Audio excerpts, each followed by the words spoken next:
In this simple video tutorial, I'm going to share with you how to fix your Spotify Wrapped not showing.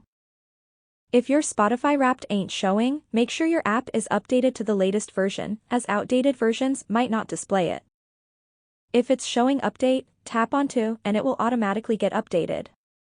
The other thing is to check that you've used Spotify enough throughout the year since Wrapped requires sufficient listening history.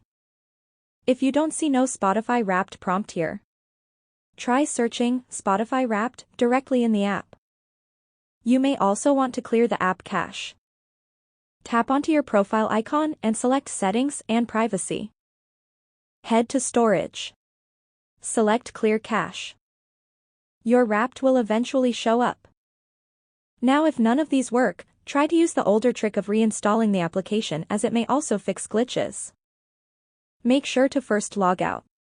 Then uninstall the application. Download it back. Log in and you will see your Spotify Wrapped. Well, those are some of the basic ways on how to fix Spotify Wrapped not showing. If you find this video helpful, please leave a thumbs up and share with your friends as it might also be helpful to them. See you in the next one.